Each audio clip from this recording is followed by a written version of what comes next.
America's best days are yet to come. That's because conservatives like you know and live the values our great country was built on. The Heritage Foundation exists to make sure your voice is heard in the D.C. swamp each day, shining the light on a bright future. The Heritage Foundation stands for your values and won't give up the fight because they know you never will. Paid for by the Heritage Foundation. He's here. He's here. Now, broadcasting from the underground command post, deep in the bowels of a hidden bunker, somewhere under the brick and steel of a nondescript building, we've once again made contact with our leader, Mark Levin. It's the economy, stupid. That is the line that matters in every election. If you're not talking about the economy and the economy's bad, you're going to have problems. Democrats believe that the majority of you listening right now are blaming Donald Trump for what they're describing as a, quote, bad economy. I'm actually not joking. What does the data say? It says the opposite of that. Now, I have a question I want to ask you. And if you're on X, I want you to respond. If you want to call, I want to hear. Do you support the President of the United States of America on the economic numbers and the economy in general? Do you trust the President of the United States of America on the economy and the way that's going? Yes or no? 1-877-381-3811. 1-877-381-3811. You can also send me your comments on X, at Ben Ferguson Show. President Donald Trump on Tuesday credited his tariffs with producing better than expected economic numbers in the third quarter and added that the, quote, Trump economic golden age is full steam ahead. In a pair of True Social posts, Trump said the tariffs are responsible for the great USA economic numbers and declared there is, quote, no inflation and great national security, while urging support to pray for the U.S. Supreme Court. He also touted the Commerce Department's reported 4.3% growth as a rate as proof that good government and, all caps, tariffs are powering what he called the Trump economic golden age. The government's initial estimates show U.S. growth and the gross domestic product numbers are big, the broadest measure of economic output. It rose at 4.3% annual pace from July through September. That is up, not down, from the 3.8 in the second quarter, as well as the roughly 3% forecast tracked by FactSet. Now, the report credited stronger consumer spending. In fact, we had record Black Friday sales and Cyber Monday sales. Higher exports, by the way, and increased government outlays for the jump. Trump seized on those details, arguing that tariffs are boosting the domestic production and rebalancing trade. In his second post, Trump claimed that consumer spending is strong and it's way up. Imports and trade deficits are way down, adding that investment is setting records because of his tax package, which he labeled the Great Big Beautiful Bill, and his tariff policy, which Democrats said would be a disaster. That is actually not what has happened. What we've seen is incredible number of dollars that have been collected by our federal government, which will then help with our out-of-control government spending, our deficits. Now, consumer spending, and this is important, grew at a 3.5% annual rate in the third quarter. That is up an entire percentage point from the 2.5 in the prior period. Exports also surged and government spending also increased. Barron similarly noted that exports jumped sharply and that business investment improved compared with the prior quarter. Even as an analyst warned, trade flows can be temporarily distorted by shifting tariff expectations. That's how they described it. Now, here's what really matters. Inflation. Inflation remains a key political and economic pressure point. The Federal Reserve's preferred inflation gauge, all right, what they prefer, the personal consumption expenditures known as PCE. The price index rose at a 2.8% annual pace last quarter, with core PCE at 2.9, both above the Fed's 2% target, but down from where they were with Biden. That dynamic could complicate the central bank's next steps on interest rates, is what some economists are warning. Now, the GDP report was also released later than originally scheduled because of a recent government shutdown, which created a backlog of federal economic data. The shutdown is expected to weigh on the fourth quarter activity, with estimates suggested it could shave 1 to 2 percentage points off growth in the current quarter that we're in right now because the government was shut down. We know that is temporary and obviously will come back. Now, Donald Trump and many of his advocates, his allies, argued the headline growth number validates an America First approach. The U.S. using these tariffs to pressure adversaries, protect U.S. industry, and drive investment back home. So all of this is way better than what we were, quote, expecting. Fox Business Channel describing it this way on what we've just witnessed. First story today is, of course, the economic growth story, which even a lot of supply-siders really didn't see coming. We were expecting a third quarter to come in at a strong 3.3%. Instead, it came in a full percentage point higher, a super strong 4.3%. And with recent inflation numbers coming in generally lower than expected, it looks like President Trump's economic policies are turning Biden's stagflation on its head. Turning Biden's stagflation on its head. We're experiencing a third quarter that came in very strong. That is what the numbers show. What's also interesting about this is a few moments later, you had the White House send out Kevin Hassett to talk about these numbers. Listen to what he said again on Fox Business. For more details, let's bring in NEC Director Kevin Hassett. A good day in the White House, I imagine, David. Kevin. You got strong growth, lower inflation. Looks like a perfect scenario. Yeah, and one of the things that I would like to add is that Larry Kudlow and I, on the show for the last 2 months, have been telling you you're going to get a 4% number. You did indeed. And so it's really interesting to see the headlines from the fake news. Everywhere you look, it's like, oh, it's a completely surprising north of 4% number. But the point is that President Trump's policies are working, and they're very visibly working now because we've seen the data. And President Trump, when we were talking about the numbers, he said something like, well, why don't we get 20%? Did you see that he truthed to that today? I did. That's a little ambitious. I don't know about 20%, but the point is that we're in a very unprecedented time. That the macro thing is that it's just like when we invented the computer, and then, or was it Al Gore that did that? He used the internet. And then all of a sudden in the 90s, we had incredible growth year after year after year with no inflation. And so, well, I think we could, by the way, I think we could put it, I think we have those numbers. Do you have the numbers, producers? Can you put that up? Because the Reagan tax cuts, for a lot of reasons, mostly political, didn't kick in until January 1, 1983. The next 6 years, you were growing. The first year, you grew at about 4.5%. The second year, the United States grew at over 7%. And I think the average of 6 years was about 4.5%. Do you think that's going to be that case for the rest of the Trump administration? There are the numbers. Yeah, that's right.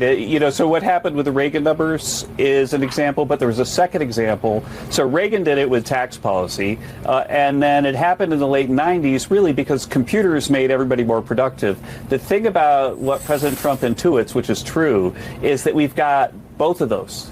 So we've got artificial intelligence increasing productivity, and we've got amazing tax policy as well. And so there's a chance that we get to numbers north of even what you've seen without inflation. And that's the other thing that the president mentioned in his truth today, which I really want to reemphasize because he understands this, is that if you see growth, because the government is sending checks to everybody and the Fed is printing money, then that's going to cause inflation. The Fed's going to have to raise rates. Mm-hmm. But if you feel growth because of supply side effects, then you can get the growth without the inflation. And that's something that we're seeing right now. As you know, CPI came in with a core of 1.6% just last week. And so we're getting growth without inflation, which is really proving both Reagan and Trump correct. So you listen to Kevin, and I play that for you because not only is this what the White House said was going to happen, but it's even better than what they were expecting. Why? Because they're empowering Americans to succeed without government subsidies. You saw inflation go out of control under the Biden regime because they were constantly wanting to send you money so you'd be totally dependent on them. And it's buying votes, right? And then we saw inflation get out of control because if you're printing money and you're giving out money and it's not actually being earned and it's not actually the economy that's doing it, then it's artificial. It's not real, right? It's like completely artificial. That is a big problem. So you look at this now, and I will say it again, because I think it's so important that people understand this. What the president has stopped, and then what the president is doing right now is amazing. He has stopped Bidenflation that got out of control and is now turning around in 11 months. We should all be celebrating this. This is the best case scenario. And when the media is like, oh, it's going to be a disaster. Oh, it's going to be bad. Oh, it's going to be terrible. And the economy is everything. I agree. The economy is everything. I couldn't agree with you more. The economy is everything. And what the president's doing is doing exactly that. The economy is fighting because of the policies that this president's put forward that's empowering Americans to make more of their own money, keep more of their own money, and allowing small businesses to grow. How could we not love that on top of the tariffs, on top of bringing jobs and investment back to the United States of America on the world stage? This is why things right now are moving in the right direction, even while everyone in the media is trying to convince you that things are bad. The numbers don't lie. Ben Ferguson, filling in for the great one, Mark Levin. I want to get your reaction to this. Do you stand with the president? Do you think his policies are working? Do you trust him on the economy? 1-877-381-3811. 1-877-381-3811. Also, send me your thoughts on X. Ben Ferguson Show on X. We'll be right back. Mark Levin.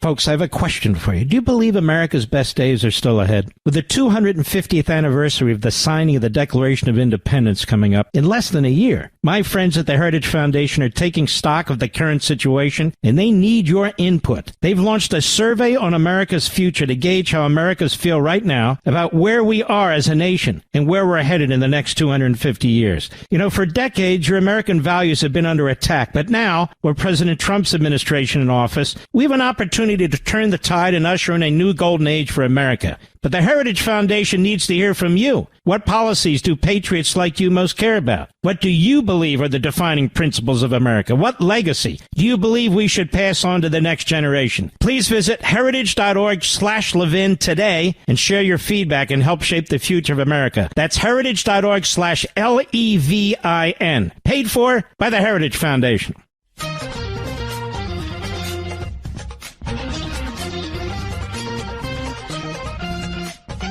Welcome back. It is the Mark Levin Show. Ben Ferguson filling in for the great one. It is nice to have you with us. New economic numbers are out, and it shows that Donald Trump's plan is absolutely working. That is driving the left totally insane. President Trump's tariffs are responsible for what he describes as the strong economic numbers. Kevin Hassett saying President Trump's pro-growth policies are working, and they're visibly working now because we've seen the data. Now, this also is moving forward with what's about to come down the pipe in 2026, which is no tax on tips, no tax on overtime will both become reality. They've been passed, but they're enacted in 2026. And no tax for the majority on Social Security. That is massive. You put that together, and I got to tell you, this is what I would refer to as supercharging the economy, especially compared to where we were. A lot of people don't get credit for implementing their policies when they do it. And if you look at the difference between where we are now and where we were when Joe Biden was in office, it is amazing. Where we're headed, though, is going to be even more than that. It's going to be more important than that. You know, you look at what Democrats are fighting over right now, and Minnesota fraud scandal is a great example of that. You've got a group of fraudsters in the Somali community that the Democrats won't hold accountable. It is truly remarkable that Tim Walz is even thinking about running for re-election, knowing just how bad the fraud was. Tim Walz is out there trying to divide the country and certainly in his state even more by screaming racism on everything. He's now, instead of answering the fraud questions of our tax dollars just being used to go to terrorist organizations, not a joke, by the millions, what is he out there doing? Oh, he's like, all right, well, I'll figure out a way to distract from this. He's now railing against ICE raids in Minnesota by accusing the Trump administration of now what he describes as, quote, white supremacy. Did you hear me? White supremacy. Tim Walz in his own words. So this is what happens when your own federal government wages war against you. This is what happens when they target communities for their own benefit. This is what happens when they scapegoat. And this is what happens when they no longer hide the idea of white supremacy when you hear the Vice President of the United States talk about now white people won't have to apologize for being white. That's never happened once in my whole damn life. And I think everybody in this room knows what they're doing. So we're here today to say enough of this. We're here today to stand that Minnesota will protect their neighbors. White supremacy. This is what happens when they no longer hide the idea of white supremacy. So finding illegal immigrants who are committing crimes, holding people accountable for defrauding the government, he now is describing it as white supremacy. 1-877-381-3811. 1-877-381-3811. We'll get your phone calls in here, your reaction to this. I do believe the midterms are going to be about the economy. I also believe that the midterms are going to be about, do you trust the President of the United States of America? And to do exactly what he's doing. And look, there is massive corruption. And our government spending is a real problem. I'll give you a great example of that. You may not realize that we borrow over $272 million every hour. Did you know that? I'm going to say that again. We as a nation borrow over $272 million every hour. We borrow $4.54 million every minute. And we borrow over $75,000 every second. That is insane. Senator Rand Paul came out with his Festivus report pointing to trillions in government spending, including millions for COVID vaccine promotion and federally funded animal experiments. He flagged $1.6 trillion in waste from COVID influencer campaigns to bizarre animal drug experiments in the new report. And people should be angry about this. You should be mad that we borrow $272 million every hour, $4.54 million every minute, and we borrow over $75,000 every second. That should make you livid. Specific examples in this report: over $40 million from the Department of Health and Human Services to pay social media influencers to promote the COVID-19 vaccination for racial and ethnic minority groups. That was actually something your tax dollars were spent on. Over $5 million to dose dogs with cocaine, and nearly $14 million to experiment on beagles. That's just some of the highlights. I'm going to have more about that coming up. Ben Ferguson filling in for the great one. 1-877-381-3811. We'll be right back. We're coming upon the 250th birthday of the United States, and it has me thinking, what will America look like 250 years from now? My friends at the Heritage Foundation want to know what you think. What policies should America prioritize? What principles should carry us into the decades ahead? As America enters a new golden age, Heritage recognizes that this is the time to take stock and to be intentional about how we shape the future of America. And they can't do it without your input. So please go to heritage.org/LEVIN and let them know what you think is important. Without patriots like you stepping up and speaking up for what you believe in, America as we know it can't survive for another 250 years. Please go to heritage.org/Levin, heritage.org/LEVIN. Take the survey on America's future future. This survey takes less than 10 minutes to complete, but it is critical for making sure that the America we pass on to future generations is an America we're proud of. Go to heritage.org/Levin today. That's heritage.org/LEVIN. Paid for by the Heritage Foundation. Mark Levin, radio's principled patriot. Call in now at 877-381-3811. Welcome back. It is the Mark Levin Show. Ben Ferguson filling in for the great one. Good to have you with us as we are getting very close to Christmas Day. And it is always an honor and just a pleasure to spend time with you guys. Want to remind you, you can send me your comments if you can't get through on the phone lines. Follow me on X at Ben Ferguson Show. And if you're on Instagram, I put up a lot of really cool stuff there. I'd love for you to follow me on Instagram at Ben Ferguson Podcast. So put in Ben Ferguson Podcast there and download my podcast. I'd love to keep up with you every day as I do the Ben Ferguson Podcast each and every morning. If you like what I'm doing here, you'll love that. So grab it as well. All right. I want to get to some of your phone calls. Do you think the president is doing a good job improving the economy? 1-877-381-3811. Let me go to Bob in Las Vegas. I was there last week. Bob, nice to have you with us. Hello. Hi. Yeah, I support the president's economic policies, the tariffs, and everything, the battleships, the $3,000 stipend for early self-deport, and he can play golf once in a while. I love how they obsess over him playing golf. I think it's great to see a president, and I'm going to just make a comment that some may not like the way I say it, but I'm going to say it anyway. I think it's really important when you're older to stay active. I love that the president's playing 18 holes of golf, and playing them well. That many people that I know that played with him are like, dude, it keeps him young. It keeps him on his toes. It keeps him excited. It keeps him engaged. Why would you not be in favor of that? I couldn't agree more. I like the fact that he plays golf. I also like the fact that when he plays golf, usually he's playing golf with brilliant minds. And if you've ever been around President Trump, it's not like he turns off the political conversations. If he's playing golf with you, you're going to have an in-depth conversation about what's going on. I think it's a way for him to spend quality time with brilliant people and ask questions and talk and have grand debates on the golf course. That to me, I've never had an issue with that. And they get angry and they try to hit him on it. Well, he's playing golf again. You deserve to be able to have a moment that you can spend with your family or with your friends or with your grandkids. He plays a lot of golf with his grandkids who play golf. His granddaughter's a great golfer going to college to play golf. For me, that's when I know that we're actually winning, is when Democrats use that to try to hit him. Oh, well, he played golf. Yeah, he also works an insane work day.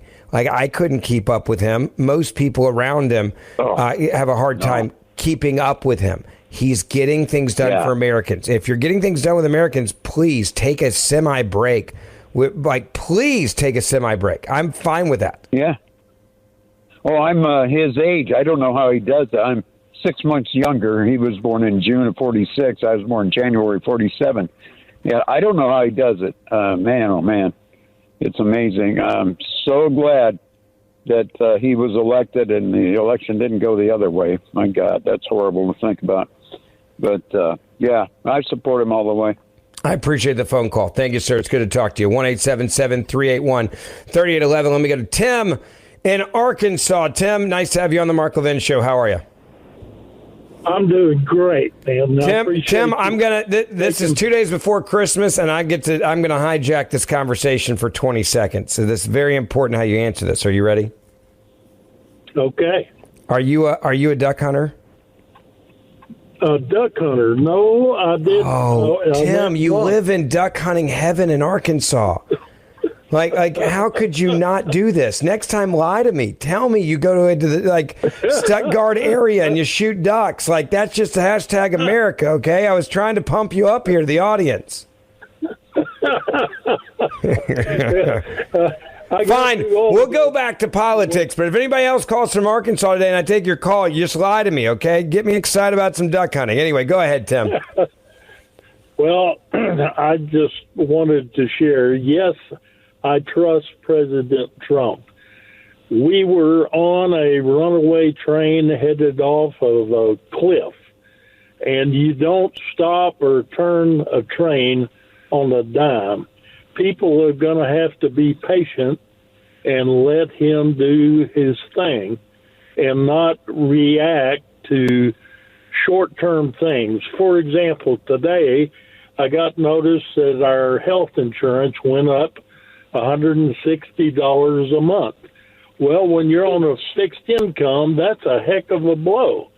But he's working on it, but we got to exercise some patience. That's just my opinion. Well, there is a problem. We live in an ADD society, right? It's instant gratification society. I also think, though, some of this isn't even that. I think what it really is, honestly, about is the insanity from the left and the media. I don't care how good things are. They're going to tell you it sucks. They're going to tell you that Donald Trump is failing. They're going to tell you Donald Trump's a disaster. They're going to tell you that it's the worst thing in the world. That is the part here that really frustrates me, is that no one will just be honest about it and just be like, yeah, it's really good. Like, this is impressive. What the president pulled off. Just go back to the tariffs as a single issue. All right. Forget everything else. Just the tariffs.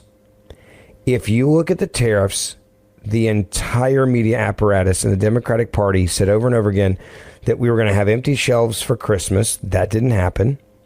That you weren't going to be able to afford basic necessities. That didn't happen. And that there was going to be a shortage of basic things that we desperately needed. That also did not happen. They also said that the prices were going to skyrocket to the point where you couldn't afford basic things. That also did not happen. And they said that it could start World War III. That also did not happen. So, I mean, at what point do people wake up and just realize anything the president's doing, they're going to tell you it's going to be bad. And then when it pans out that, hey, guess what, it worked, that you should then trash those people and never trust them again. Like, these are the same type of people that told you if you took the COVID shot that you'd stop the spread in 2 weeks and that everything would be fine and we go back to normal. And then they shut us down for years. So remember who these people are. These are also the same people that told you you were gonna die in the 90s and the 80s from global cooling. Then they switched it to global warming and said we'd all be dead right now. Al Gore, if you don't believe me, go look at his predictions. None of them become true. So I am at a point where I just want someone to say, hey, we owe the American people an apology. We're really sorry. We straight up screwed that up. Like we're liars and we screwed it up. Our bad. I don't think we're going to see that, but it would be nice, wouldn't it? Well, it would, but don't you think most people with any sense have figured out that the mainstream media is just a tool of... No, I do not. I think there's still an awful lot of people out there that when they see, oh, the economy's in bad shape, it works. And it makes people think, oh, this is somehow Trump's fault. Like, I mean, there was a report 2 days ago in the New York Times that was an embarrassment how wrong it was on the numbers that just came out. And they're not going to retract the story. They're not going to apologize. Well, if you read that story, you probably think the economy is bad because they told you the economy was bad and the economic numbers coming out were going to be bad. When in reality, they weren't bad at all. They were great. But you think they're going to run the same level of story on the front page talking about, wow, we were wrong and the president was right and the tariffs are actually working and money is pumping back into this country and manufacturing is working? They're never going to do it. They will never do it because they hate Donald Trump more than anything else. This goes back to Trump derangement syndrome 101. I agree with that. But you know, we need to spend our energy, our brain power, our commitment to family, country, and we need to spend our energy on positive action and not just get distracted. I call it distraction by the left's lies. I mean, I don't even listen to them anymore. And 10 years ago, I did. So you guys that are leaders in what I call truth media have done a great job of informing us of that, and you've made tremendous progress. And I hold as an example, we got him elected, and I can't imagine anything going the other way for quite some time. So I appreciate the phone call. Thank you, sir. It's good to talk to you. 1-877-381-3811. 1-877-381-3811. Ben Ferguson filling in for Mark Levin. Don't forget, you can send me your comments on X at Ben Ferguson Show. We'll be right back. Mark Levin.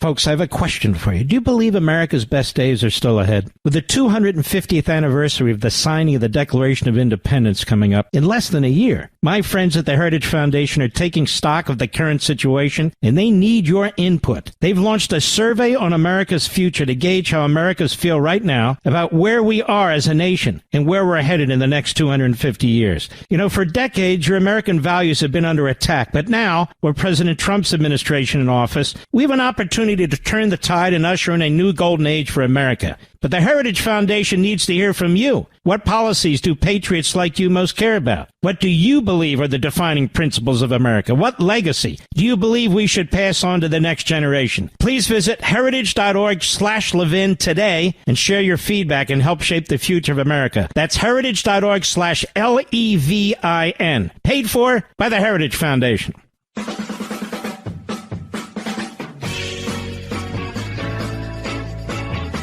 Welcome back. It is the Mark Levin Show. It's nice to have you with us. Ben Ferguson filling in for the great one. And the economy, the numbers are showing that what Donald Trump said he was going to do, it's working. The tariffs are working.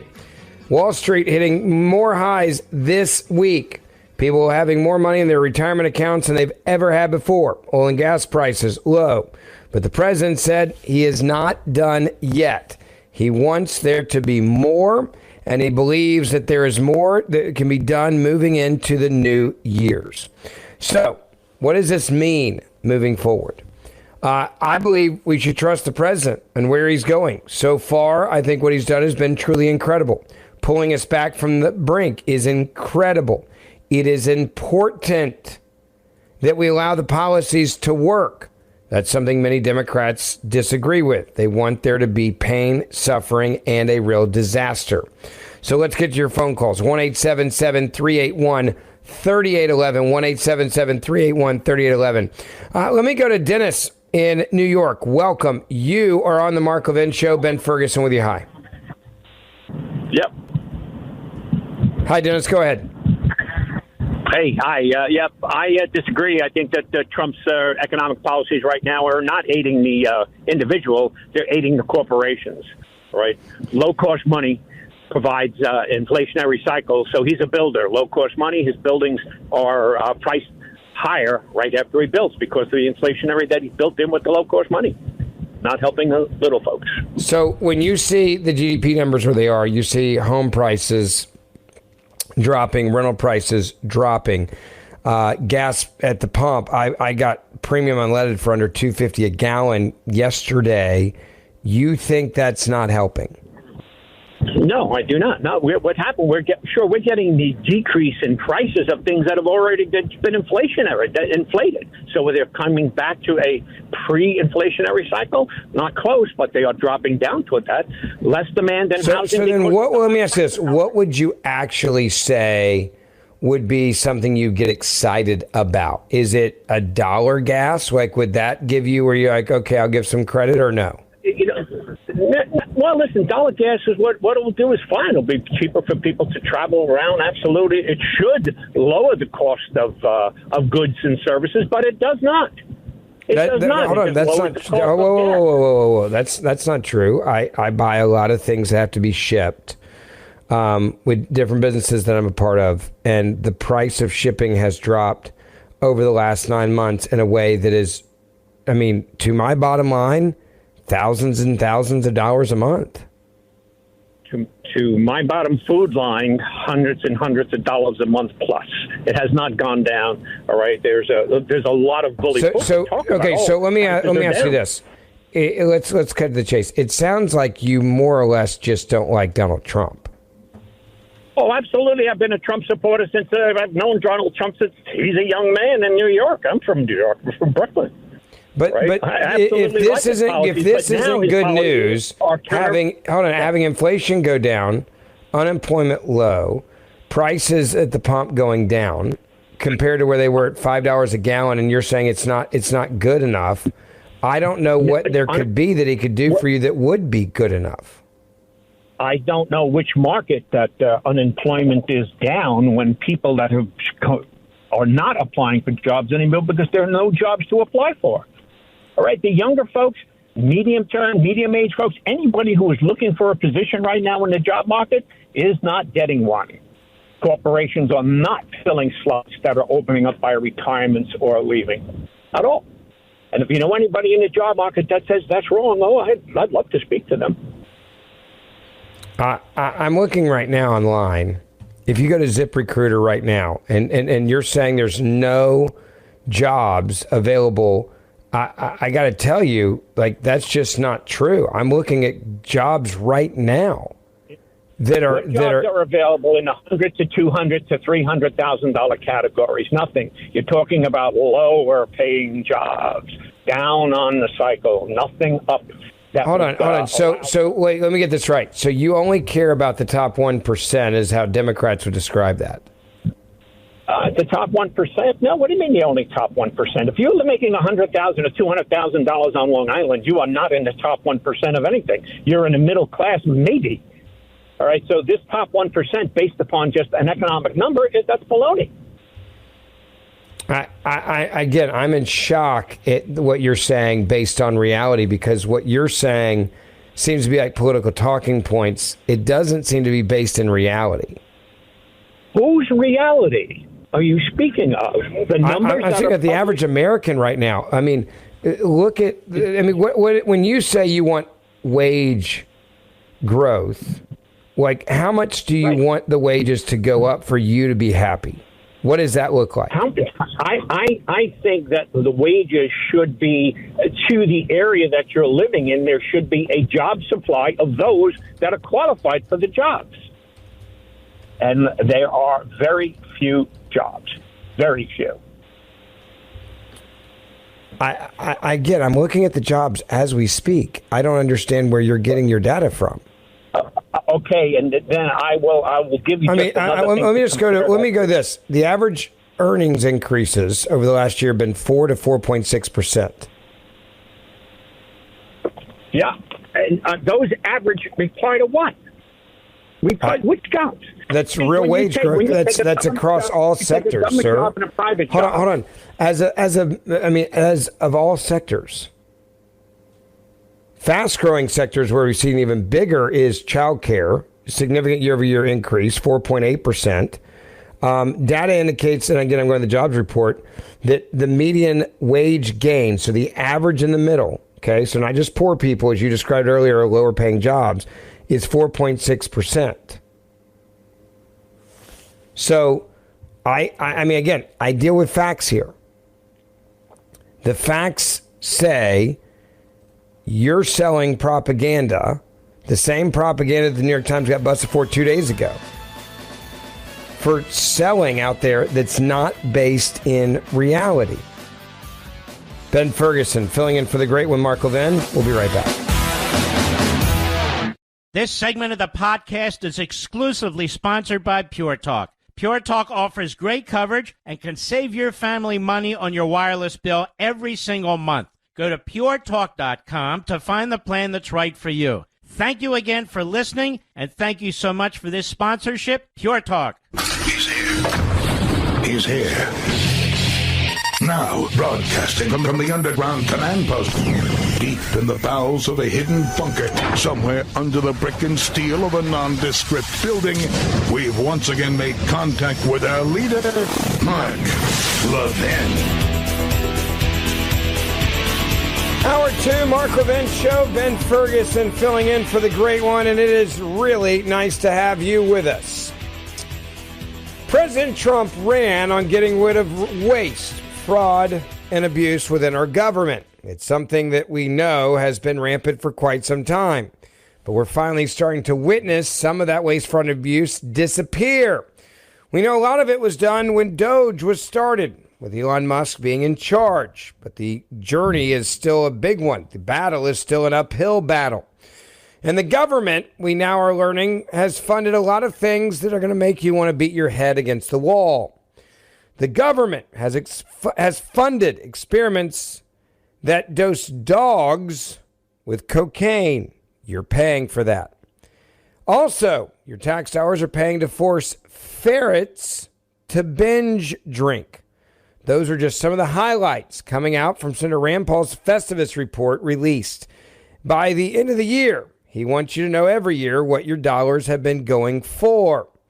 The Kentucky Republican uses his annual holiday report to air the grievances and highlight examples of massive government waste, which his reports say total more than $1.6 trillion when counting the interest payments on debt. The 2025 report cites examples ranging from the Department of Health and Human Services paying social media influencers a collective $40 million to promote COVID-19 vaccination for racial and ethnic minority groups, to the State Department spending $1.5 million to boost American films, television shows, and I'm not joking, video games abroad. No matter how much taxpayer money Washington burns through, politicians can't help but demand more. Fiscal responsibility may not be the most crowded road, but it's one I've walked for years and years, and this holiday season will be no different. That's what Senator Paul, chairman of the Senate Homeland Security and Government Affairs Committee, said in a statement. He said, so, before we go to the feats of strength, it's time for my airing of spending grievances, referring to the Festivus tradition popularized in the 1990 sitcom Seinfeld. The bulk of the federal spending Mr. Paul refers to as waste is the record, and this should make every American beyond angry, $1.2 trillion that we spent in interest payments this year on the government's $38.4 trillion debt. So $1.4 trillion of the money that was spent this year just went to interest. That makes interest, and this is how out of control our government spending and borrowing has become, the third largest government expense only after Social Security and Medicare. Again, something that should make you very, very, very angry. Now, he said the government refuses to balance its budget, and taxpayers are stuck picking up the $1 trillion tab annually. The more than $400 billion in the 2025 wasteful spending outline of interest payments on the debt included hundreds of millions spent on gain-of-function research, laboratory experiments on dogs, monkeys, and rats, something we know was a disaster with the COVID-19 vaccine, something that Dr. Anthony Fauci is accused of lying to Congress on the issue of gain-of-function research. He went on to say that includes more than $13.8 million that we spent alone on beagle experiments, $14,683,280 to make monkeys play a Price is Right inspired video game. Again, almost $15 million just for that, and so much more. He credited White Coat Waste, a nonprofit watchdog organization that wants to end government-funded animal testing, with helping identify those and other expenses. Again, bipartisanship is a good thing. The $13.8 million for beagle experiments refers to the ongoing National Institute of Allergy and Infectious Diseases grant funding for the University of Missouri Columbia that was first approved during Anthony Fauci's tenure. The experiments exposed hundreds of beagles as young as 4 months old to ticks to infect the dogs with illnesses like Rocky Mountain spotted fever. The dogs are intentionally denied pain relief so that it does not interact with the infection or experimental vaccines. That is what White Coast Waste Research has found. The group also identified an ongoing $5.2 million project funded by the National Institute of Drug Abuse in which beagles are dosed with cocaine and methamphetamines. The National Science Foundation and other agencies also monkeyed around with your tax dollars, Paul wrote in the report, using a pun to highlight the $14 million in federal grants for inhumane research involving the monkeys, he says. Researchers at Brown University track the monkeys' brain activity and eye movements as they play a video game called Plinko, a variation of the famous Price is Right game. The monkeys have head posts screwed into their skulls to keep their heads still while they play the game, the report also says. The Department of Veterans, by the way, approved a $1 million project in which teenage ferrets are forced to binge drink alcohol for up to 90 days before they're killed. That sounds exciting. The researchers claim the goal of the drunken ferrets experiment, which you're paying for, is to pave the way, quote unquote, for teenage ferrets to be used to test chemical weapons, opioids, extreme stress, and TBI, traumatic brain injuries, or to conduct studies related to depression, stress responses, addiction, schizophrenia, suicide, and sensory processing, the report states. Justin Goodman, by the way, the senior vice president at White Coat Waste, said the group is proud that Mr. Paul continues to include research on wasteful government spending and wasteful government animal tests as well. Now, this is just some of what we found out, but there's even more. I'll give you another example of some of the shock and where your money is also going. Not only did we spend $1.5 million for the HHS spending on celebrity influencers to discourage the drug use, right? That's one of your tax dollars, but $1.9 million. We also spent for mobile phone intervention for childhood obesity, Latino families specifically. That was where your tax dollars went, $1.9 million for that. We also know that there was $244,000 funding for a Pakistani children's climate cartoon. So we're still paying for our cartoons to be created in places like Pakistan. $1.5 million promotion of U.S. and media films overseas. $2.5 million for the National Science Foundation Fund to promote insect consumption. So we're now paying $2.5 million for you to eat bugs. $1.5 million for an influencer-led anti-drug TikTok campaign.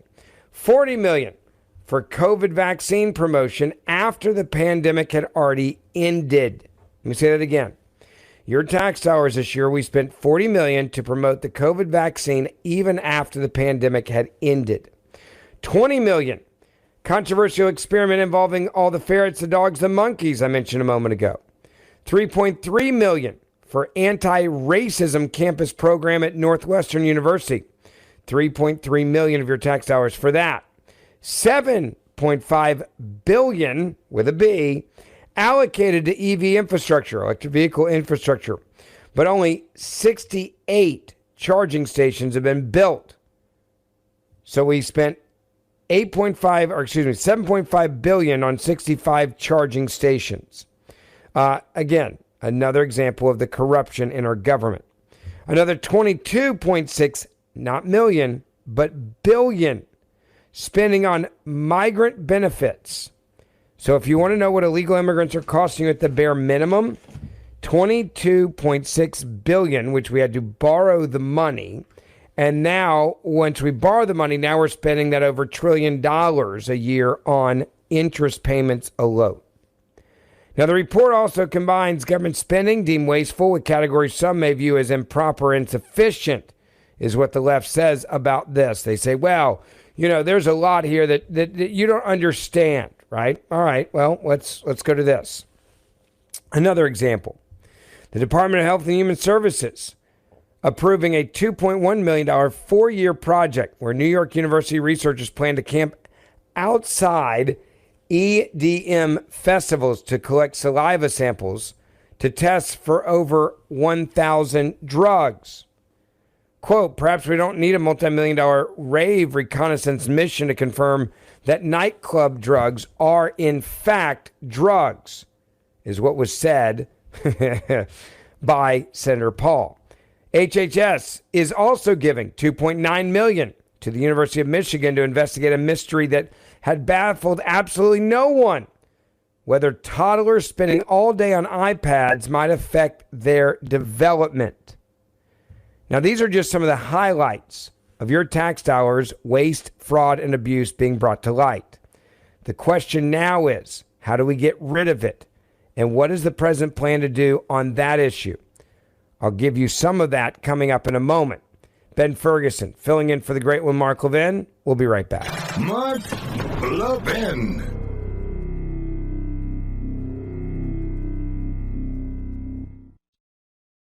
As a consumer, you can carry the success or failure of businesses in the palm of your hand.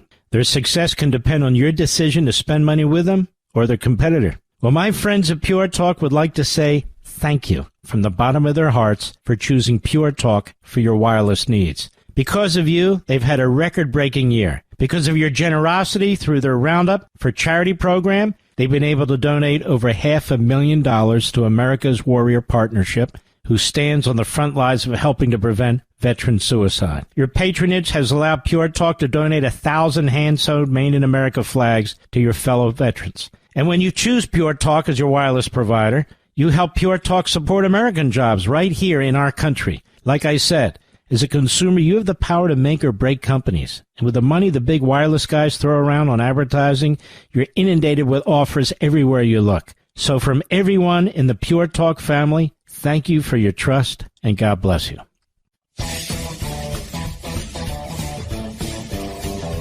Q3 GDP came in at 4.3%, blowing past the expectations of 3.2%.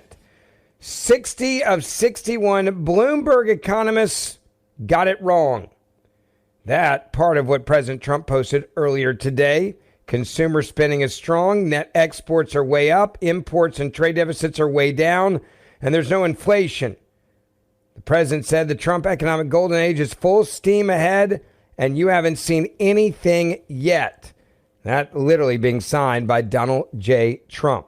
So the question is, why is the media continuing to lie to us about it? I want to get to your phone calls and see what you think. 1-877-381-3811, 1-877-381-3811. All right, let me go first to Tony in New Jersey. Welcome. You are on the Mark Levin Show. Hi. Hi, is this Ben Ferguson? It is. How are you? Merry Christmas, Happy New Year. Merry Christmas to you as well. Your question to us tonight was, what was your question? Would you repeat it for me and everyone? Because I've been on. Sure. Do you trust the President of the United States of America on the economy, and do you have confidence that we are headed in the right direction?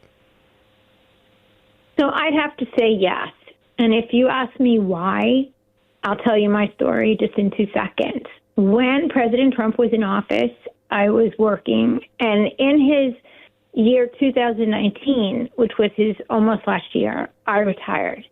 And I was very concerned, Ben, about finances, but I was ready to do it. It was the right time. So in 20, things were wonderful. And I was able to move my life, the economy. I was very sensitive to the finances of the country, the costs of food, everything people were talking about. And we were in an economy that it was beautiful. People could afford food. People were in a good economy. So that's the first part of my answer is President Trump did a beautiful job with the economy, the stock market, et cetera, et cetera. The second part of it is that when COVID hit and President Trump was no longer in office, the following year we had the election, everything hit the fan. I could tell you that within a short time, we were seeing the prices change, and we were told this is because of, COVID, and they were saying the availability of items and all this other stuff. And we saw the Democratic Party shut down a whole economy. Insanity. So my question is, why would I trust anybody who did that when every state or country that did not shut down did fine? They did very well. So I have to wonder, Why would the Democrat Party do that to us, and why would I want to trust them now? So now my President Trump has turned around. He's not 100% there, but he's pretty much, what would you say, 75% there, 70% Oh, I there? bet you if you asked him, he'd say that you're 30, 40% of the way there because of what he has planned. Like he's saying this is just the beginning. And stopping us from going the wrong direction and then pulling us back, that's the part everybody should be excited about. Is that you're moving in the right direction now, not in the wrong direction. Of course, we're moving in the direction to save our country from devastation, which we were on the brink of. Can I remind you of that, Ben Ferguson? We were on the brink of devastation here. The Democratic Party shut down the whole country and paid people to stay home. Yeah. And that's why all the jobs and people, after a while, what happened is they paid everyone as directed by the federal government. And then people couldn't hold jobs open anymore, and corporations suffered because of what this administration did. So why would I believe anything they said? Number three, and I'll conclude with this, just being very economical about it. I read the book by Larry Kudlow on JFK and the Reagan administration revolution. And the tax cuts that we have now will hit after JFK was assassinated. That really plummeted all the approvals for getting through to the tax cut. Everybody agreed, let's do the tax cuts, and the nation thrived.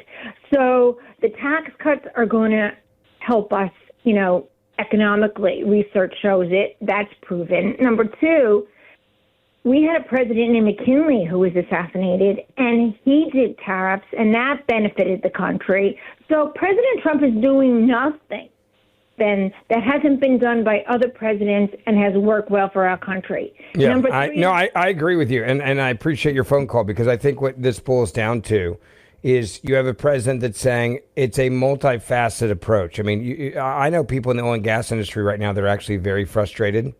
And the reason why they're frustrated is because they don't like how low the gas prices have gotten. They don't like how low the oil price have gotten, because their interests are in places where you need $65 a gallon gas to really make a profit, right? Like that's part of it. They want to make sure that there is, that people in this country, Trump wants to make sure people are successful instead of hooking up special interests. And that includes the oil and gas industry. He's like, no, you don't understand. I want cheap gas. The American people deserve cheap gas. We shouldn't make people that hate us rich by buying their gas. All of this, I couldn't agree more with. Ben Ferguson filling in for the great one, Mark Levin. We'll be right back. As a consumer, you can carry the success or failure of businesses in the palm of your hand.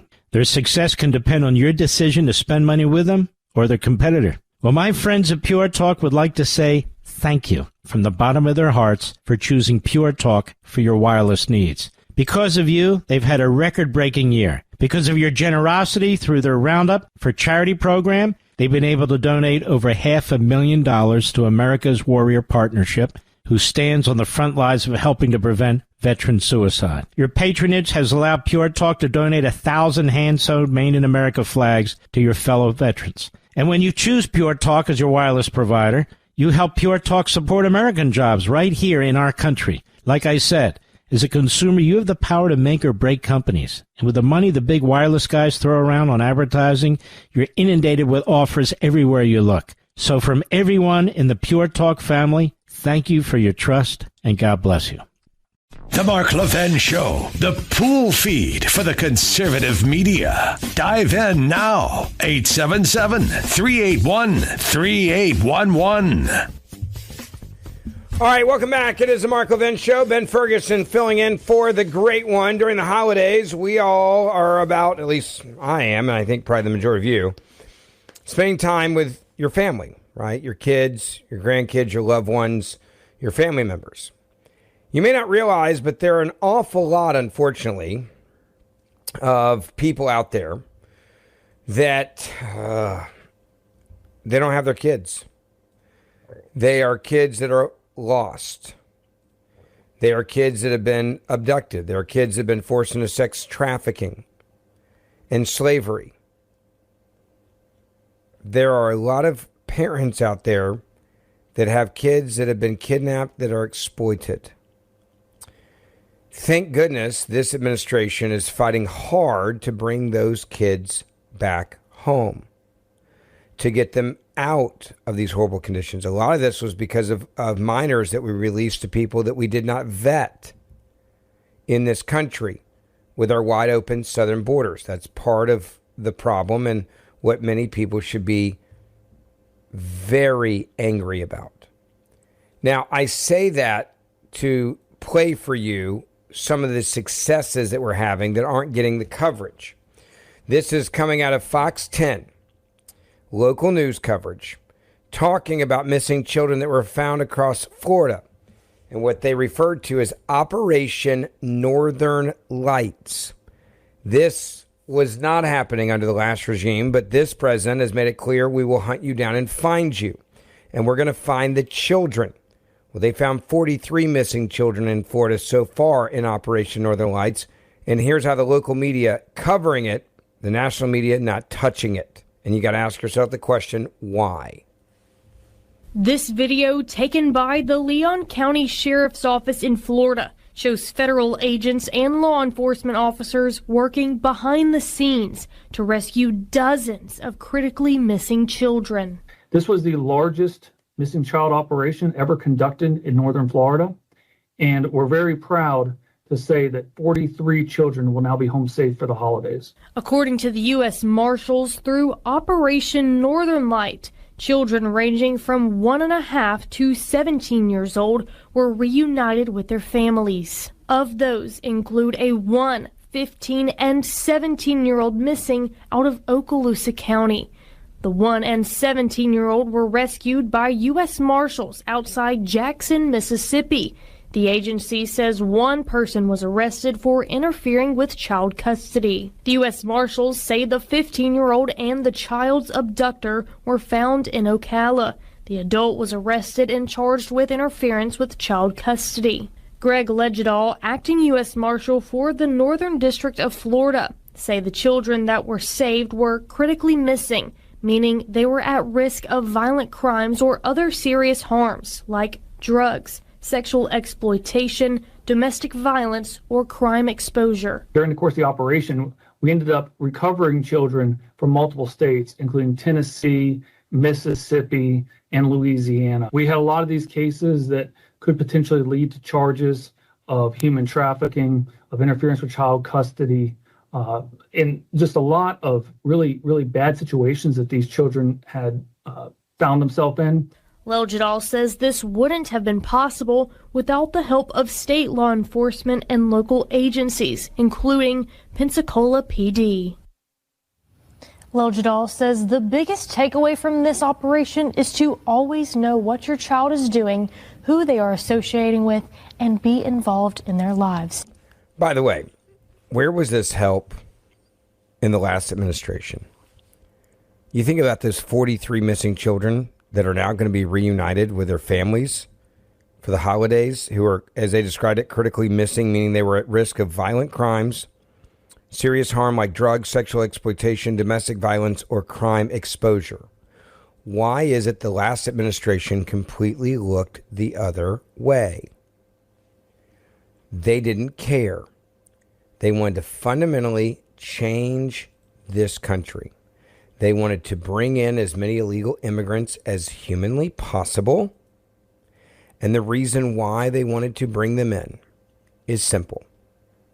Because then they would gain power and hopefully their votes one day.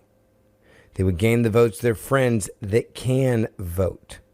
That's also really, really important that you understand that.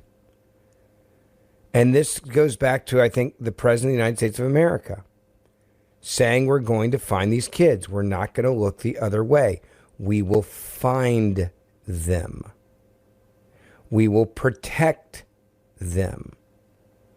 1-877-381-3811, 1-877 877-381-3811. Let's get to some of your phone calls. Roberta in Springfield, Missouri, welcome. You are on the Mark Levin Show. Ben Ferguson with you. Hi. Yeah, good evening. It's good to talk to you. You as well. Go ahead. Give me your thoughts. Call in because you wanted to know if Trump's doing a good job, and I think he's doing an excellent job in spite of people throwing trash in the path that he's walking to make America great. And I am so enraged that all this stuff about Jeffrey Epstein, and there's nothing about Clinton and all the pictures with him. I'm tired of Donald Trump being trashed and always trying to paint everything as though he was the enemy, and he's trying to do such a good job, and he is doing a real good job here in getting America back on shape. And it is wonderful to be hearing people say Merry Christmas. There's a lot of people I know here in Missouri that are behind him 100%. I don't get it where the Democrats know nothing. They would vote for Jack the Ripper if he was on the Democrat ticket. They just don't get it, and it's all strictly party, and I'm so sorry for that. You know, it is, and it's also, it's like when you look at the Democratic Party, it's like, whose team are you on, right? Like who, like for real, whose side are you on? Are you so obsessed with Donald Trump being what is being described as a failure, right?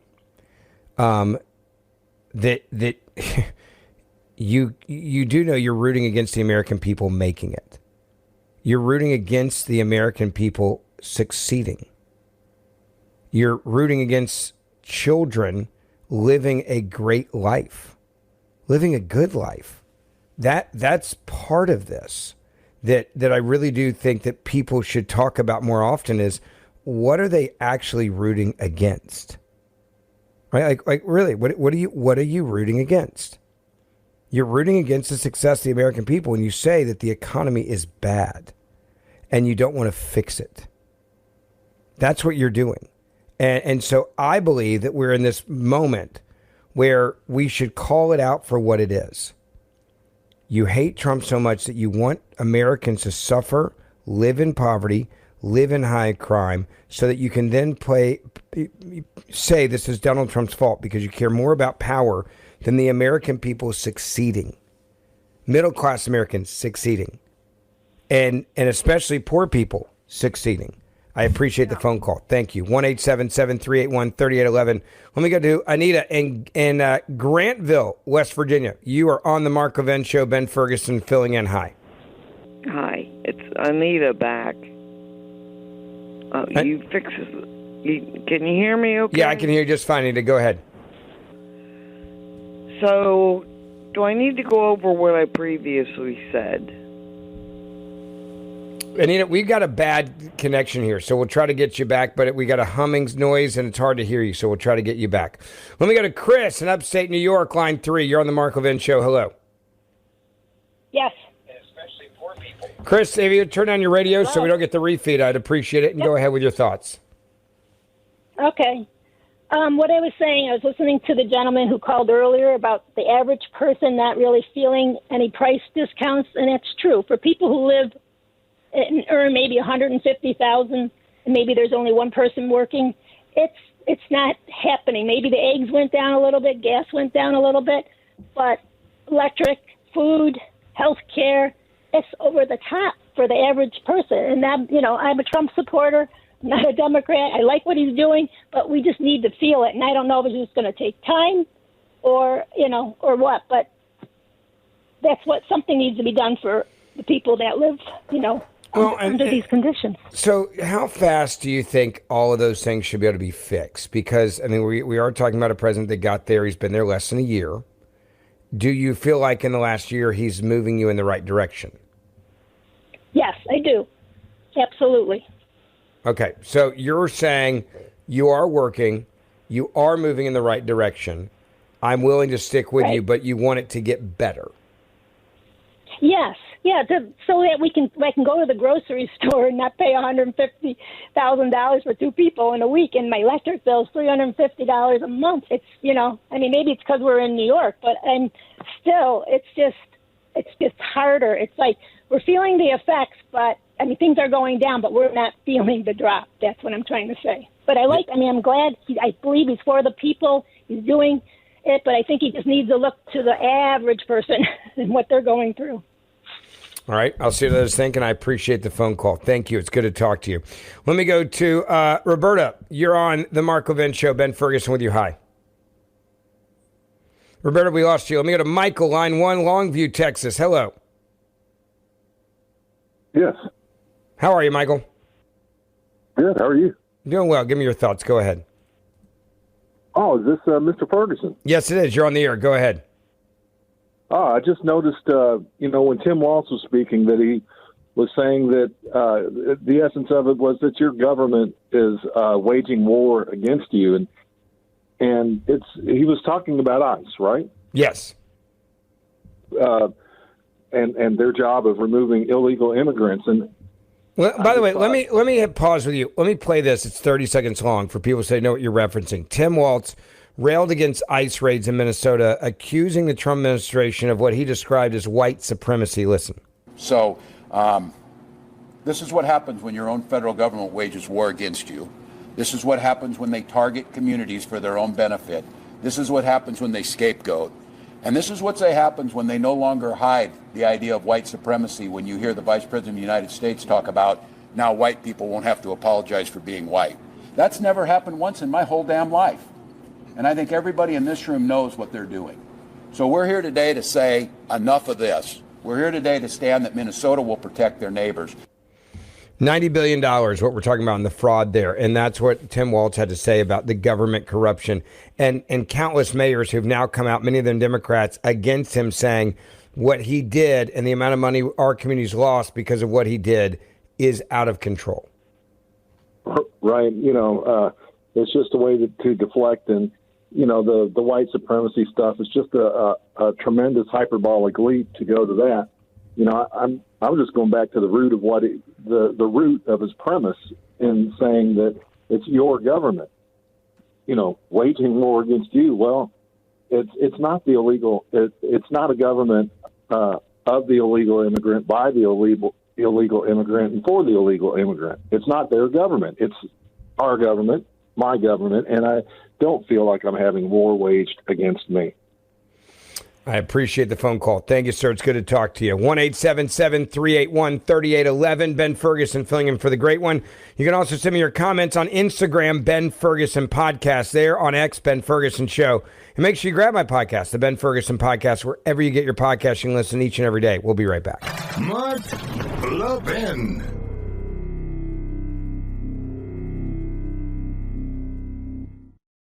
As a consumer, you can carry the success or failure of businesses in the palm of your hand.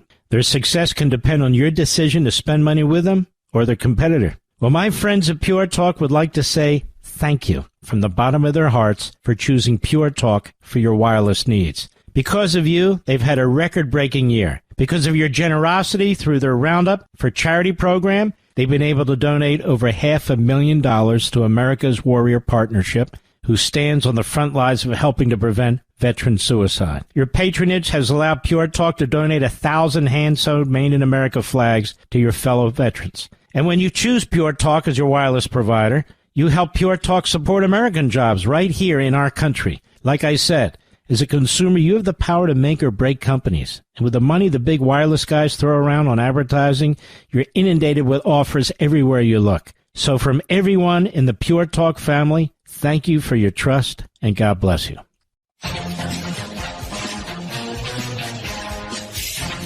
Welcome back. It is the Mark Levin Show. It is good to have you with us. And if you just joined us, we are chatting right now about the end of the year and some of the biggest wins for the President of the United States of America coming actually on the economy. New numbers coming out showing the president is moving us in the right direction, not in the wrong direction. Also, there's been a report that Republicans are losing momentum and steam in the elections, and that's going to be a problem for the midterms. Now, if you believe that, then let me just tell you this story and see if you actually buy it. You ready? This is what we're witnessing in Pennsylvania.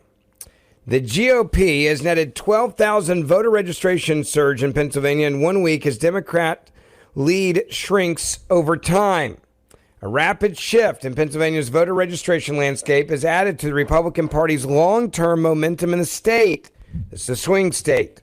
A recent data shows a notable weekly gain that continues to chip away at the Democrats' edge that's been built over decades in a key battleground state. According to the newly released report today, Republicans achieved a net gain of 12,488 voter registrations over the Democrats in a single week. This gain reflects a continuation of broader momentum for the GOP in Pennsylvania, where the Democratic advantage has been steadily shrinking over the past 10 years. As of now, Democrats do hold a registration lead of only 49,558 voters. Let me give you that in comparison to 2016 when Trump ran for president the first time. Democrats had a lead when it came to registered voters of almost 1 million more in Pennsylvania. 916,000 change in 2016. That number has now dropped to 49,000. Now, you compare that with the same period last year, Republicans have netted 82,373 new registrations over the Democrats. The surge also helped with the recent efforts by Democrats to reactivate dormant voters in left-leaning strongholds. It builds on a longer trend of GOP gains that have significantly altered the voter registration landscape in Pennsylvania as well. Now, long-term erosion of the Democratic voter registration advantage in Pennsylvania is easy to document. In August, for example, Democrats' lead had dropped to just 59,153 voters out of the more than 8.3 million registered in the state. That represents one of the narrowest gaps in recent history. The data also shows that since the 2024 election cycle, Democrats, and pay attention to this, had lost 449,000 registered voters, nearly twice the 222,000 lost by Republicans. That results in a net gain of over 227,000 voters for the GOP. Now, this shift has occurred in tandem with economic development under President Donald Trump's second term. Trump, who carried Pennsylvania in 2024 with 50.4% of the vote over Democrat Kamala Harris, has since highlighted economic gains in the state. In December speech, you may have seen it the other day at Mount Pocono. The president cited the creation of more than 60,000 jobs, including 4,000 in manufacturing and nearly $100 billion in new investments in the state. If you don't think Make America Great Again is working, you're not paying attention. Ben Ferguson filling in for the great one. We'll be right back.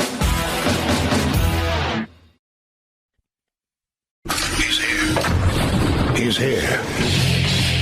Now, broadcasting from the underground command post, deep in the bowels of a hidden bunker, somewhere under the brick and steel of a nondescript building, we've once again made contact with our leader, Mark Levin. Hour 3, Ben Ferguson filling in for the great one, Mark Levin, and it is really nice to have you with us.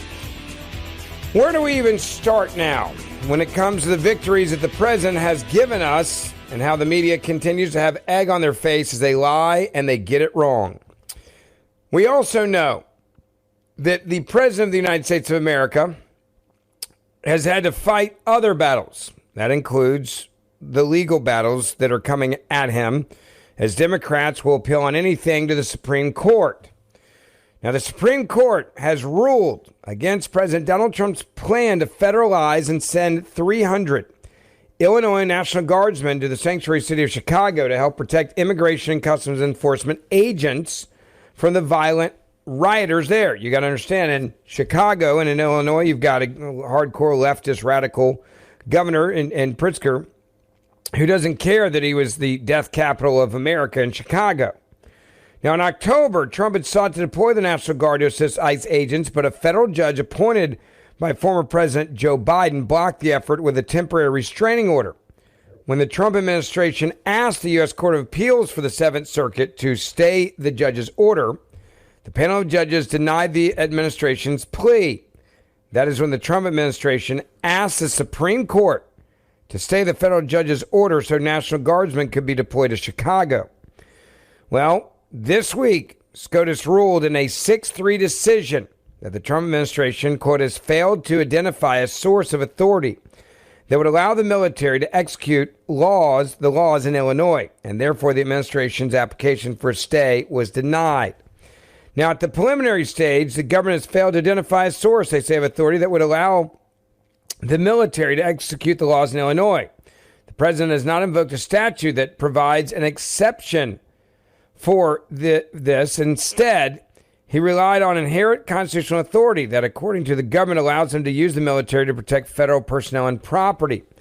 But the government also claimed, consistent with the longstanding view of the executive branch, that performing such protective functions does not constitute executing the laws within the meaning of the act.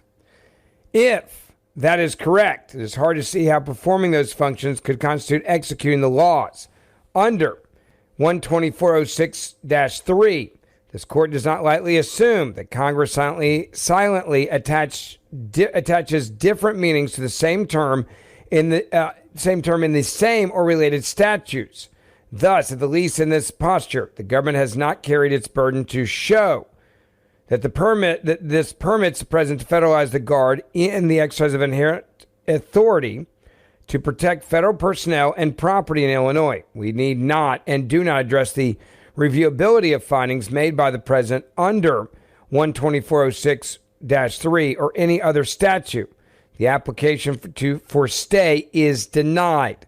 Now, Justices Robert Sotomayor, Kagan, Amy Coney Barrett, Brown, Jackson, they all backed the unsigned order by Justice Brett Kavanaugh, who wrote a concurring opinion.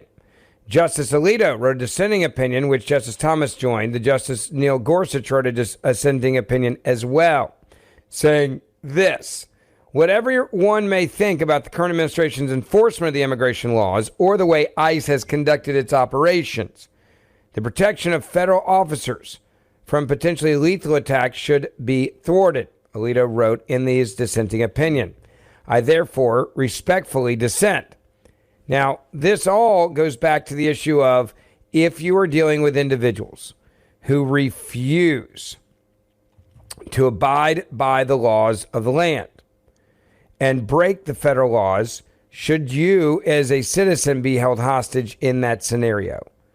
I would argue and say absolutely not. Now, there are many out there that believe that the state should have the ultimate rights on fighting crime and dealing with illegal immigration. If they want to be sanctuary cities, that's what they should be able to be. I think that is incredibly naive and incredibly stupid. Sanctuary cities destroy people's American citizens' lives. I think that's one of the things we should just straight up start with. Not only do they destroy people's lives, but I also think that what the president has said here is he wants to keep people safe, even if you're in a liberal area, even if you voted against them. That's important to put that into context. This is a president that's sitting in the National Guard in places like Memphis and Chicago and Illinois, etc. And why is he doing it? Because he wants to save people's lives. That's it. He wants to save people's lives. Let's get to your phone calls and see what you think about all of this. 1-877-381-3811. 1-877-381-3811. Let me go to Dana in Bismarck, North Dakota. Welcome. You are on the Mark Levin Show. Ben Ferguson with you. Hi. How you doing there, Ben? Thank you for letting me on. Absolutely. Go ahead. Comment on Donald Trump's performance here. Everyone take a look at this. He's only been in there a year, and he's ended how many wars? 8 or 9. He's taking care of the border on the south end and the north end. He's taking care of the narco trafficking. He's made peace treaties and got awards from different countries for doing his job. And the reason is he's not a politician. He's a businessman, and we made the right choice by electing him because he doesn't just talk about it and waste time. He gets on it and he gets it done. Even when he's playing golf, I bet when he swings, he's designing the deck on one of these ships. So I got to say, for the Americans out there, when the midterms are up, don't vote with your, how would you say, opinion. Vote with the facts of how you know how it works. If he doesn't have the Senate and the Congress behind him, all they'll do is fight everything he wants to do, and this thing is going to stalemate out like it always does, and we'll get nothing. So I really encourage you to think that through when you go vote. And even if you do vote out some of these, what would you call career politicians, which in my mind should go, stick with the same party, but get new blood. Ones that are like Donald Trump that are willing to change that. We can't do that. We can't do that. And the caller that said that the prices aren't coming down, that's only because the suppliers aren't taking the gas money savings they're making and passing it on to the people. But I am seeing prices fall. That's where I just disagree. Grocery prices are down overall. Gasoline down overall. Buying Christmas presents this year, some of the things I was buying, they were not crazy compared to, for example, last year. That's another part of this. I mean, if you think everything's doom and gloom right now, then all I can say is if you think everything's doom and gloom right now, I don't know if you're ever going to be happy. And he's just started. He's got 3 more years. I can't wait to see what comes here in 26. Let that man roll. He's got a brain that does not quit. Yeah. No, you're right there. You're absolutely right, and I really appreciate your phone call. Thank you, sir. Good to talk to you. 1-877-381-3811. I came on line 4. You are on the Mark Levin Show. Ben Ferguson with you. Hi.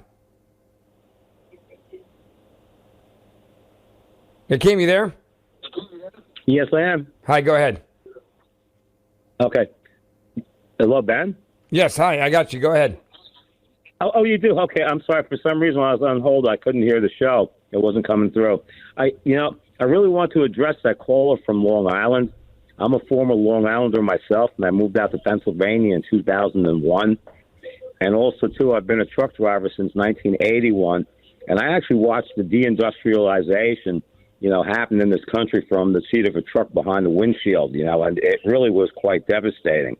The first problem is that, on Long Island, you have such high property taxes, but the property values have gone through the roof.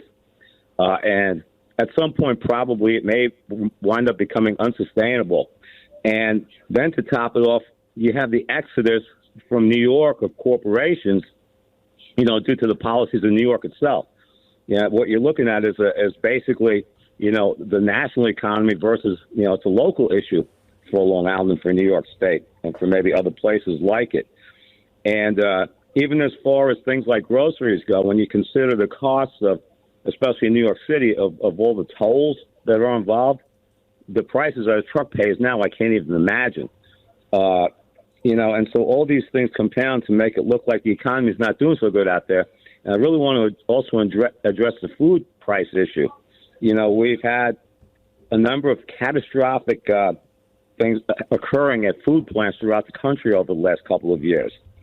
And then aside from even that, under Obama, when it comes down to, you talk about beef prices and things like that, they basically federalized a lot of state lands that were being utilized for grazing. And that was actually, if you remember, the tumbleweed wars with the Bundy family, and I forgot the name of the other family that was involved, because they all of a sudden lost their grazing rights. So there's been a number of things that have been happening, and unfortunately, there's only so much that President Trump can do. And some of these things, it's going to take time, especially with the tariffs. When you consider, back when I started driving truck, Long Island, again, this goes to Long Island. Long Island had a very thriving aerospace industry. My father worked at Grumman, and I worked for a heat treating corporation. And the amount of, small to medium and large businesses that were out there, in that industry, I don't know how much of that is even left there anymore. Yeah. No, I look, I think all of what you're talking about there is incredibly accurate. I agree with you on a lot of what you're saying. I got to take a hard break. We'll come right back. Ben Ferguson filling in for the great one, Mark Levin, 877-381-3011. Don't forget, I do a podcast every day. I'd love to keep up with you there. So if you'll download the Ben Ferguson podcast as well, follow me on social media during the break, on X, Ben Ferguson Show, and on Instagram, Ben Ferguson Podcast. We'll be right back. Mark Levin.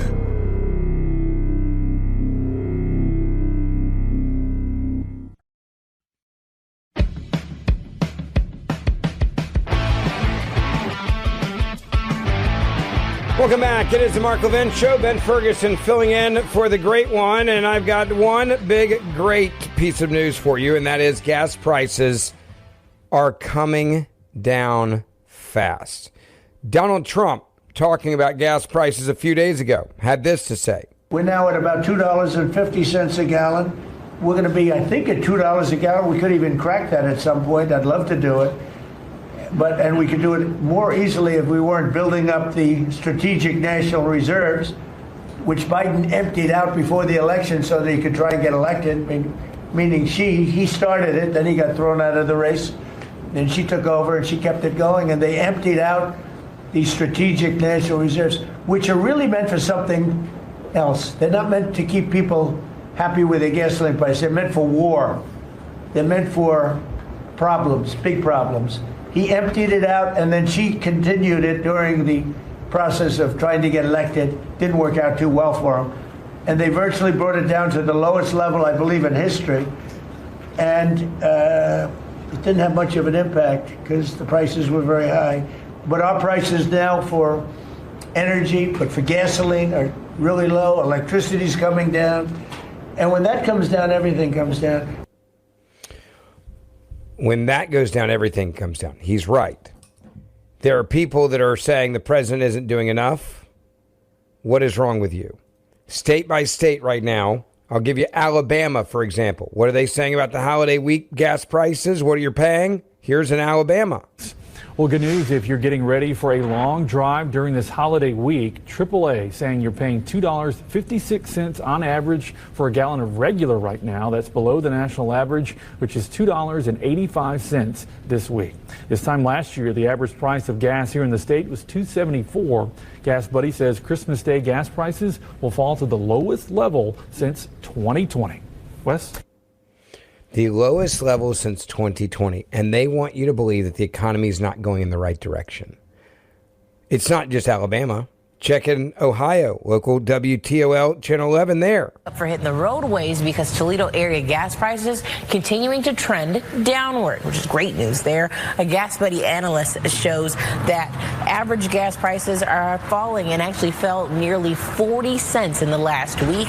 Gallon of gas on average is going to cost you about $2.48, which is almost 41 cents lower than a month ago and more than 61 cents lower than a year ago.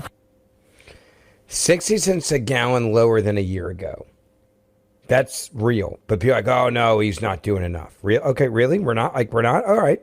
So let's just go to another city where they're talking about this. Phoenix, Arizona. Just not sustainable. Where your wallet will find some holiday cheer is at the gas station. More than 109 million Americans are expected to drive to their year-end destination, according to AAA, up 2% from last year. Low gas prices are a big reason why. As of Monday, the national average for a gallon of regular, $2.85, down 19 cents from last year.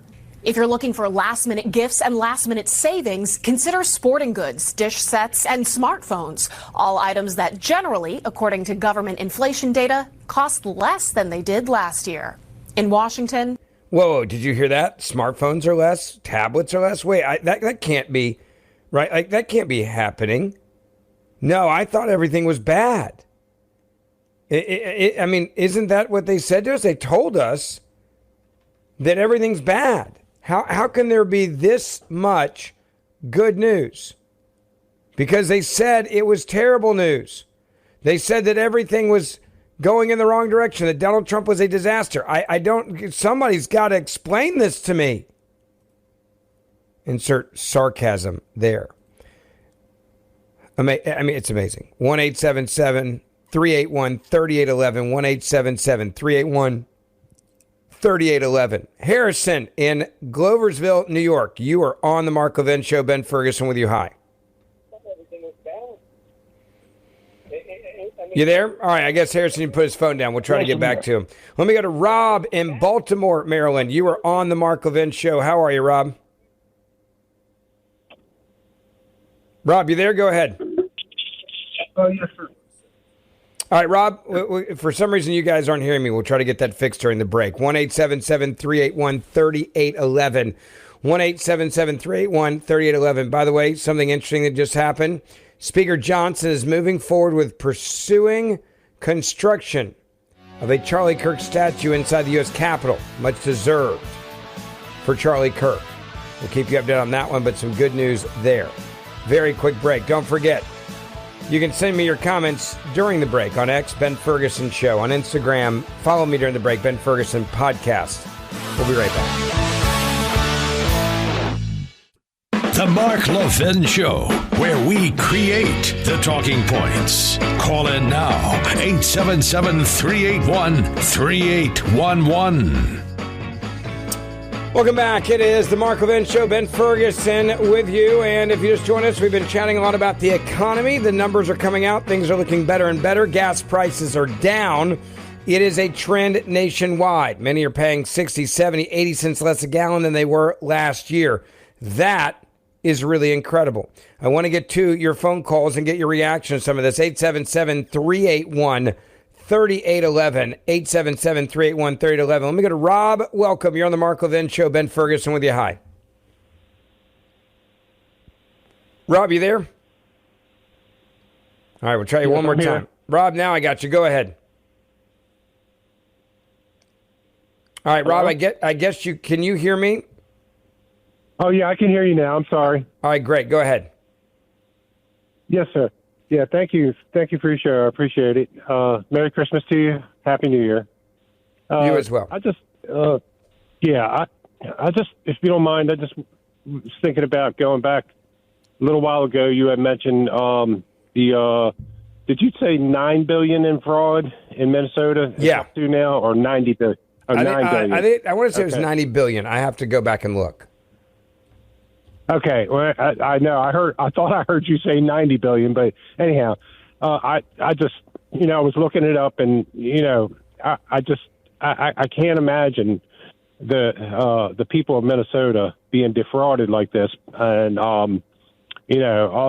So, by the way, all right, let me be clear. It's $9 billion so far. Federal prosecutors in Minnesota have suggested that half or more of the approximately $19 billion in federal funds distributed through the 14 state-run Medicaid services program since 2018 may have been lost to fraud, exceeding $9 billion in the state alone. So just on that one program is $9 billion. So it's much more than that overall.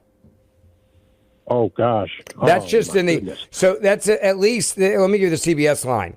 At least $9 billion billed across 14 Medicaid services in Minnesota may have been fraudulent. Top prosecutors are now accusing. So that's a lot of money.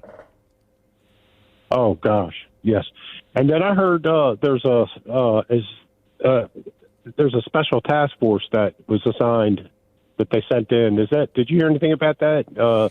Yeah, I mean, they're certainly looking at a lot of this fraud, but you got to understand, you have a governor there that says if you question the corruption in the Somali community and the money going back to actual terrorist organizations, Al-Shabaab, that you are now a racist and you're a white supremacist in essence. Yeah, the typical Democrat response. Now, I also heard there is some issues going on in Maine and in Ohio and possibly other states with this. I don't know if you heard anything about that, but this is what I think. I think President Trump should really hammer these people and the state representative, the representatives there for Minnesota.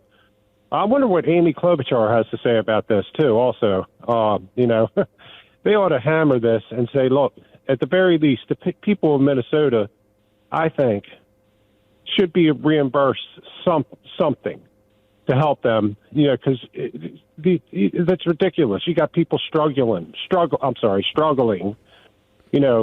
with their food and their health insurance and their gas and electric bills and everything else. You know, I would love President Trump to come up with something with some type of maybe like a American taxpayer relief dividend, you know, or something, and dare these Republicans, the Democrats, to vote against this.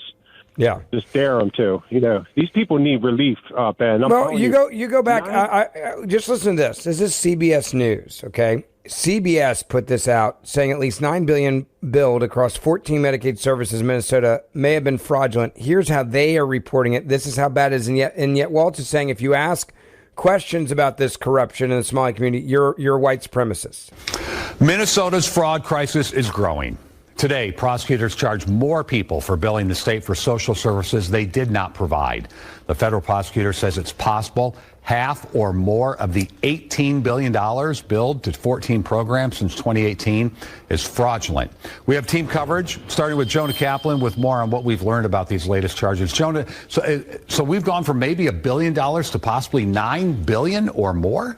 Well, we've heard from the new U.S. Attorney, Frank, that we're not even at the end of the beginning of this investigation, and now we know why. Feeding our future was just the tip of the iceberg. The fraud is not small. It isn't isolated. The magnitude cannot be overstated. Prosecutors on Thursday indicting 6 people, including one already charged in another case. The 5 new defendants are all accused of defrauding a state program meant to provide housing assistance to the disabled and those dealing with addiction. 2 people charged aren't even from here. According to officials, Anthony Jefferson and Lester Brown came from Philadelphia to Minnesota looking for an opportunity to make money. They set up 2 fake companies and collected $3.5 million. This is an instance of what's essentially fraud tourism. Mr. Jefferson and Brown were residents of Philadelphia who had no connection to Minnesota, except for they heard that Minnesota and its housing stabilization services program was easy money. The state already cut off the housing stabilization program because of suspected fraud, but it's one of 14 social programs now under federal investigation. Together, they billed $18 billion since 2018. We asked how much could have been fraud. You know, I don't make these generalizations in a hasty way. So when I say a significant amount, I'm talking on the order of half or more, but we'll see. One of the new indictments accuses a fraudster of exploiting a program to help children with autism. Court documents say Abdinajib Hassan Youssef used some of the $6 million he stole to buy a Freightliner semi-truck. Governor Walz in a statement said he applauds the new indictment, saying, quote, "This is exactly the type of strong action we need from prosecutors to ensure fraudsters are put behind bars." Frank, this is not going away anytime soon. I love how the local media covers that, right? They're the ones that will tell you the truth on this. They're like, yeah, it's really bad, not going away anytime soon. Meanwhile, the national media is like, oh, come on, it's totally fine. Like nothing to see here, nothing to be concerned about here. Everything's good, everything's fine, and it's just your tax dollars being, abused. But really, it's totally okay. Bill, welcome. You are on the Mark Levin Show. Ben Ferguson with you. Hi, Bill. You there? Yeah, I'm here. How are you, sir? Go ahead. Good. Hey, Ben. You were saying that things are getting better, prices are going down, and average people are supposed to be feeling it. Before COVID, I had 3 food trucks, food carts. Business, got hit pretty hard during COVID. Couldn't do anything. I was starting to come back. This year, January 22nd, I had to shut down 2 food trucks. The food costs, beef went outrageous, dairy went outrageous, lettuce, tomatoes, bananas, everything, my prices spiked by 40%. Cost of labor spiked by 40%. And also my insurance went up for my trailer. I was paying $700 a month for a parking spot for it. That went up to $1,000 a month. I've lost 90% of my income. That's obviously a lot. So your takeaway from where we are now is what? I'm worse than I was when Trump come in. You know, the only thing, like you said, gas prices are going down, but my bottom line costs, have skyrocketed. So do you blame? Hold on, are you blaming Trump for that? Are you willing to admit that, hey, a lot of this actually has to do with another issue, and that is what he inherited, and now he's going back in the right direction? I can honestly say that my beef prices were less, during the Biden era, and they've more during Trump. My vegetables, lettuce, tomatoes, onions, have skyrocketed. A case of Roma tomatoes are almost $60 a case. Okay, I paid $20 a case last year. Okay, I look at my bank account, and it's a lot less. So are you angry? Is that what you're telling me? With Trump? What you I'm think telling this is all you, his fault? say, when these tariffs come in, raising business prices, cost, and everything. 3 events that I used to go to: Austin. Well, hold on, let me ask you this question. Let me ask you a different way. You're telling me that you would rather go back to Joe Biden's policies? You feel like they were better? What I'm telling you, business for me was better under Biden than under Trump. I can't afford to go to the Texas State Fair, which I went to. So you want to go back to Joe Biden inflation? Sir, it wasn't inflation. I didn't have, I didn't lose two food carts under Biden. I lost them under Trump. Okay, so again, you want to go back to Joe Biden being president. That's what you're telling me. I wouldn't mind the situation to be what it was prior to last year. Okay. I was making money. I just have to go back to the part about this. It's so insane.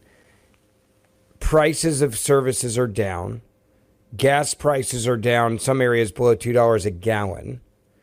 Food costs have come down from where they were. Inflation was as high as 9.7% under Biden, and you want me to believe that life was better with Joe Biden?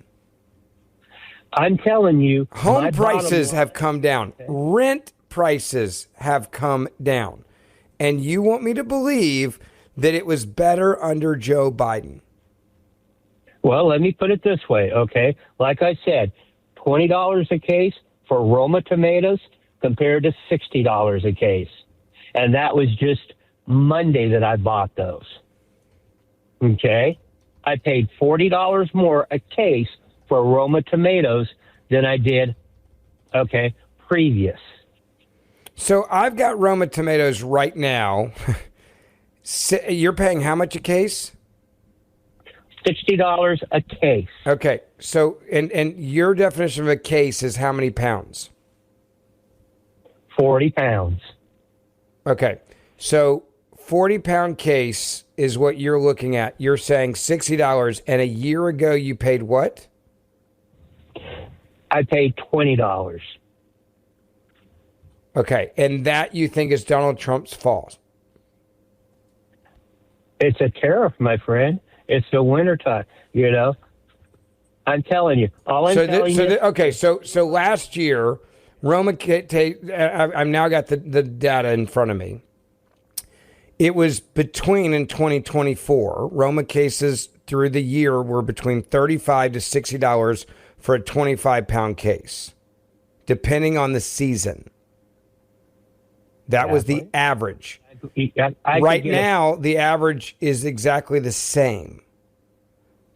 Well, I'll take you to home. I got it. I mean, right now, and this is retail. This isn't what you should be buying for if you've got a restaurant, because I own a couple restaurants. Okay, Roma tomatoes right now, 25 pounds. You're looking at about $29. I'm talking about a 40-pound cake. I understand that, but what I'm saying is that's exactly where it was a year ago. So I don't understand how you're saying it's more than double, because last year you were not getting it for $20 a case at any point in the year. It was $35 to $60 in 2024. By my volume was so either you got really bad at buying or you're lying. No, I'm not lying, but So hold on. I deal with facts here. Then explain to me how you were buying them below the market rate a year ago. Were you buying them on the black market? No, sir. Were you buying from illegal aliens? No, that's then how did you go from 20 to 60 while everybody else was paying between 35 to 60 in 2024, and now you want to blame Donald Trump for it? I'm not blaming Donald Trump. I'm blaming the tariffs, my friend. So you're saying that the tariffs right now are making you pay the exact same amount that people paid last year? No, sir. I told you what I paid Monday for a case. Okay. All right. I think I've proven my point here. Ben Ferguson, filling in for the great one, Mark Levin. You got to fact check these guys. More coming up. Mark Levin.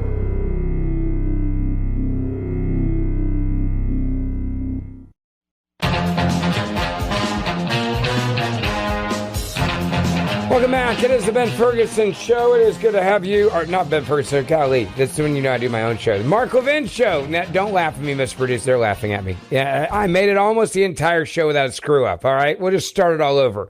It's the Mark Levin Show. Ben Ferguson filling in for the great one. I was reading, by the way, while I was doing that. It's just a habit. You know, when you do your own show every day, it's a habit. So I just got off the phone during the commercial break with someone that works in the food services industry was selling. I said, all right, give me the real background, the Roma tomatoes. And he laughed. He said, there's an internet meme, he said, that's claiming that the new tariffs have made the price of Roma tomatoes skyrocket. He said, it's actually not true. He said, if you ordered a year ago from this, and I don't want to tell you which food provider this is, but it's one of the big three, all right, because I don't want him to get in trouble. But he said that without the tariff fight, you'd get the tomatoes for about 17% less. So if you want to talk about an increase, they haven't doubled. It's a 17% tariff. He also said that the price right now was on the books multiple times because the commodity is constantly changing. In 2024, he said, when Joe Biden was president. So he said the new tariffs on fresh tomato imports, that is not, as he described it, having a massive impact. He said it's about 17%. He said actually right now Roma tomatoes are pretty good. They're well under $1 a pound in most grocery stores. Number two, he said Mexico supplies the majority of our tomatoes. Around 70-90% of tomatoes consumed in the U.S. come from Mexico, depending on the season. And they said, again, the tariff costs, he said you could be paying 17% more.